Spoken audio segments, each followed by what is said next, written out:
Hey, welcome to another episode of History and Coffee.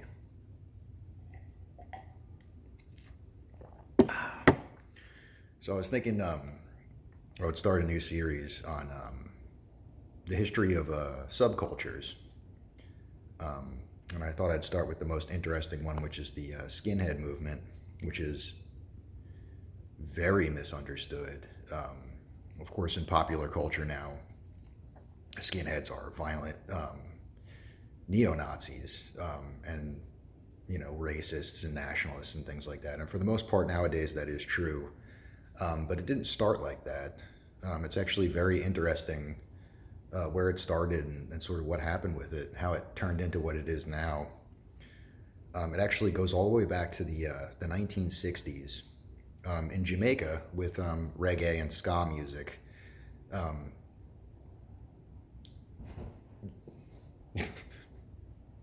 Cat. So, uh, what you've got going on in the world at this time is there's sort of a mass migration from Jamaica happening into the UK, and the UK is going through a period of turmoil with austerity and a few other things, just total restructuring of the government and society and things like that. It's a very chaotic time. There was a lot of poor people, and all at the same time, the hippie movement was starting to pick up its steam in America as well as the UK.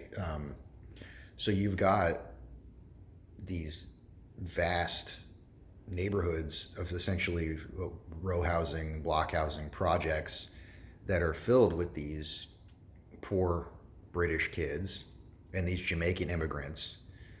Um, and they felt alienated by this hippie culture.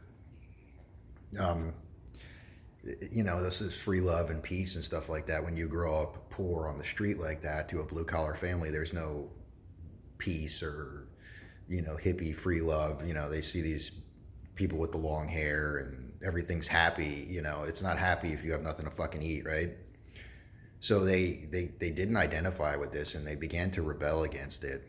And so you have these Jamaican kids and these white British kids getting together, and of course all the music out there at the time is this hippie music, and they find this reggae and this ska music which talks about the stuff that they want to hear about, blue collar, you know real life stuff, and they began to identify with it. And this sort of intermingling happened between these Jamaican immigrants and these British street kids.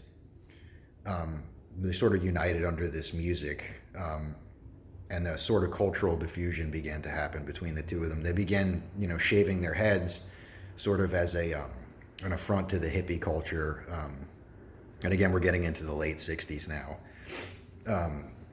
They began wearing work boots and suspenders and things like that. Basically, instead of the blue collar thing being sort of a point of shame, which it had been, poor, they began to wear that sort of as a uniform. And it became the skinhead movement, which of course was made up of these Jamaican immigrants and these white British kids. They listened to ska and reggae music, and the whole idea was, taking pride in who you really are instead of trying to be something else, and taking something that would have been considered shameful, like being an immigrant or being a poor blue collar kid or any of this stuff, and turning it into your pride. This is the fuel for my fire, basically. And this went on all through the 60s and 70s, and then what happened was this culture began to split into two movements. So you have the what's now known as the traditional skinhead continued down this path of sort of blue collar pride and the intermingling between the ska and the reggae and punk and things like that. Punk got thrown in there in the '70s. There's a lot of great sort of traditional skinhead punk music, and it began to split in the other direction towards more what we see in popular culture. A big movement in Britain began to happen with, of course, the mass immigration of the Jamaicans, and then a mass immigration of Pakistani workers began to displace these native blue collar workers and made their situation significantly worse. And they began to lash out against this and started a national front movement. And this appealed to a great deal of these skinheads because, again, this is their culture, this is their thing. And now, we were poor before, and now we're out of work because of these guys. And it became a nationalist movement and at first, and then it became a racist movement, and it continues sort of down in that decline to this day. But the original skinhead culture is still quite alive, sort of interspersed with the punk culture, which I'll talk about in another video. And then, of course, sadly, the neo-Nazi sort of perversion of it is quite alive and well and very present in popular culture now. But so I hope that cleared a few things up, and I hope you enjoyed it. And take care.